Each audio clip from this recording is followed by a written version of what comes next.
All right, so we're kicking this off. I'm here with Portland Chief of Police Bob Day and with Camille Trummer, and just a little bit about them and why we're here. Your job is pretty self-explanatory. Camille Trummer is founder and CEO of Interplay. And the layman's term of how I understand it is you work with community groups, business leaders, and government entities, and oftentimes groups that don't always get along and find a path forward for them. Absolutely. The nuance is like we work on social change issues. So anything from housing to transportation to public safety, we're bringing leaders from all corners of our city and society to try to solve our most pressing issues. And I bridge that gap usually, or at least I attempt to. Yeah. So I've done videos one-on-one with each of you, but we're in a moment right now where we're in the national spotlight. I also, for me personally, I have some of my business leader friends have kind of indirectly accused me of being a bit pollyanna. With the 50 or 60 past We Believe in Portland videos I've done, I've only focused on the positive. and there's a lot going on that is positive here, but I think, as we were talking about before, it's really important that we hold both things at once, like the challenges that we have and some of the green shoots of that we're seeing here. And so one of the things that the feds coming into town that kind of like awakened me is there is some merit to some things that we need to get after. And if we were, as Portlanders, to show good self-governance and kind of own our stuff, then there's, that would be significant because it would be real change instead of talk. And so what we have coming up, and I'm going to have the chief speak to this, is on November 1st, we're going to be, as a city and as a police force, enforcing existing laws that haven't been enforced in probably about a decade.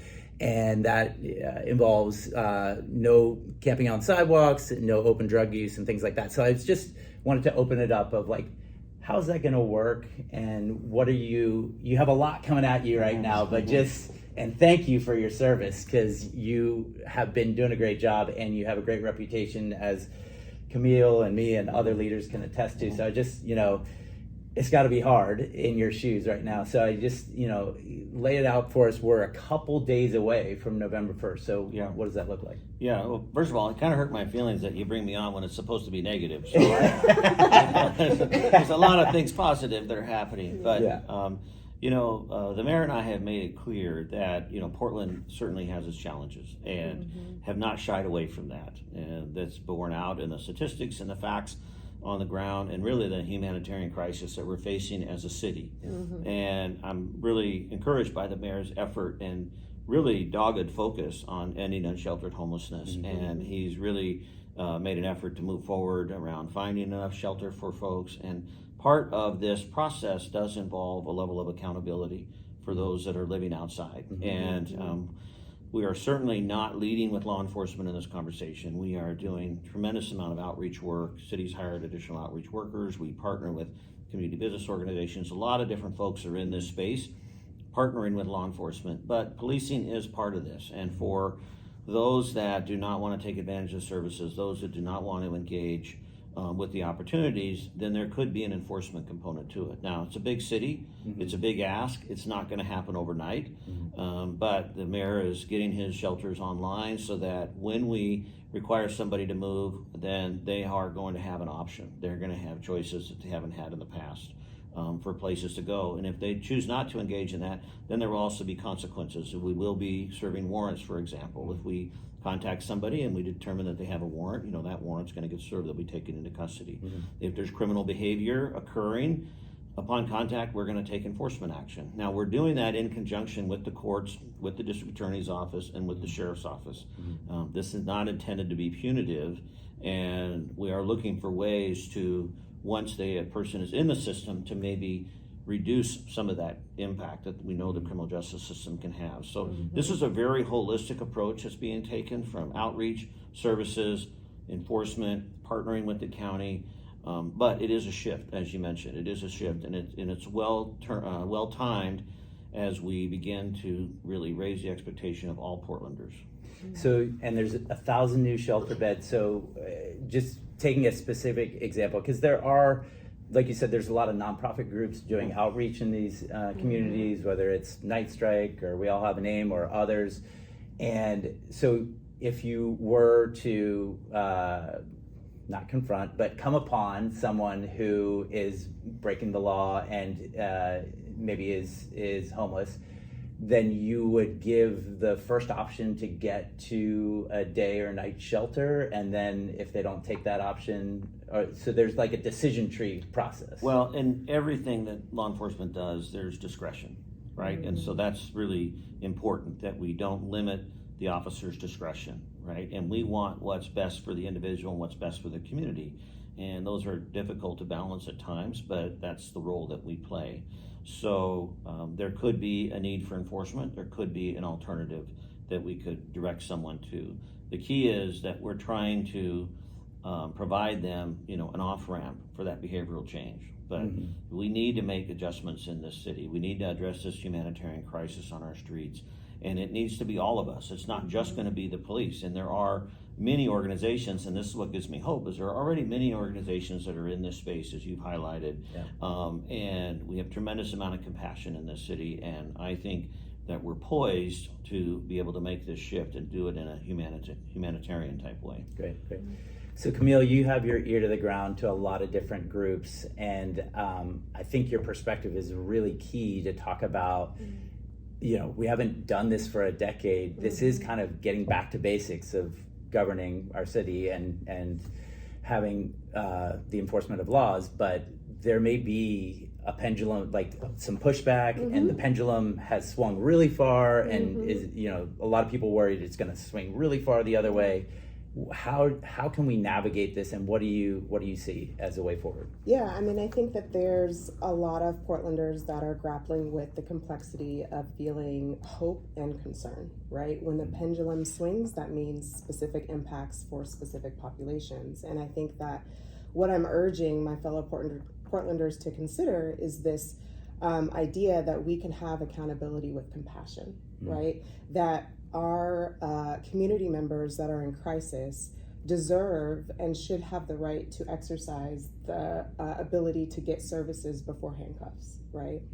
And that every Portlander in this city deserves to feel safe, and that the conditions that we have to establish together, multi-agencies, coalitions, community members, neighborhoods, and leaders, means that we have to have laws that are fair and just and equitable and sustainable. And those two ideas can coexist.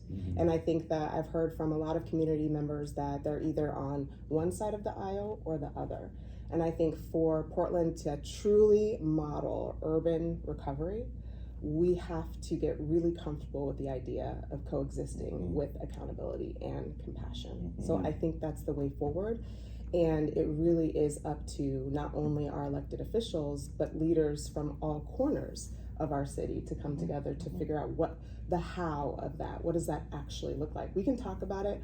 I can give y'all buzzwords. We use them every day in all of our briefings and all of our meetings, but to actually model and demonstrate that, not just for our own communities, but for the nation, who continues to create a false narrative about who we are and what we believe in and what we're actually doing on the ground, it would behoove us to move in the direction of this coexisting with accountability and compassion.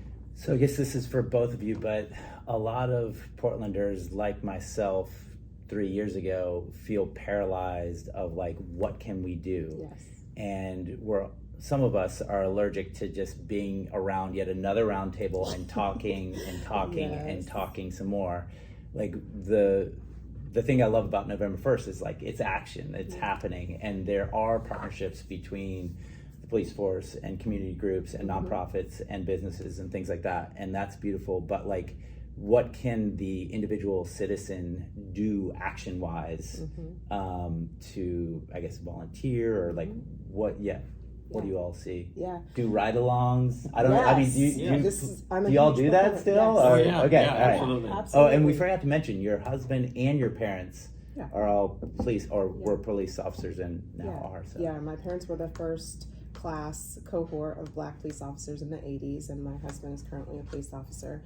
And I would say there is this like reoccurring question of what do I do? And I think there is a civic role for every Portlander in helping to solve our most pressing issues. And it starts with widening your perspective. And one way that I have done that is by going on ride-alongs with my husband and his coworkers, so I can actually see what is actually happening on the ground and what are the preventative strategies that a lot of the officers are doing to prevent the crime that they know is coming, has happened, they can anticipate, and also the relationships that they're building in community so that they can do the front end of that work, but rely on community to really govern themselves, right? How do we create strong, resilient neighborhoods? We have community leaders stand up, and we have relationships across agencies and our neighborhoods to do that work. So I think widening people's perspective and not allowing them to like rely on their assumptions is a good first start, and also volunteering and getting out and helping your community members. Yeah, the Portland Police Bureau has always been a learning organization, but the last few years has really taken an exceptional effort and steps towards modifying our own behavior, our own approach. And what you're seeing played out today on the streets of Portland, and what you're going to see in this initiative going forward is tremendous amount of compassion, tremendous amount of empathy built in with the accountability that Camille mentioned. And this isn't just going to be carte blanche. Everything's going to get fixed on November 1st. It isn't going to involve every single police officer. We have very dedicated teams that have been preparing for this time to go out and engage. I'm going to be out there walking around, trying to have firsthand knowledge of it and really understanding how we can make this adjustment together, because it is a big switch, it is a big change, but it's a tangible thing that people can point to in an area that's had a lot of significance for our city. And I also think it's consistent what we're doing in other areas as far as a city. You mentioned earlier kind of some of these green shoots that are starting to come out of the ground, some of the growth that's happening. It's important that public service demonstrates a responsiveness to that. Absolutely. Any last words before we close out the video? I think we've covered some ground here. Yeah, I would just say I think I would challenge Portlanders to think about our shared priorities and our shared desires, which is that every business owner, every community member, every elected official, every regular Portlander kind of wants the same thing. They want a city that works, they want a city that's safe, and they want a city that's sustainable. And so I think we all have a shared kind of desire to get back to basics. It's just about the how of how we do that. And I'm calling on all Portlanders, every one of y'all, to join the movement to make sure that this city can be safe again and can create the type of prosperity that we're all seeking. Yeah. Mic drop. There you go.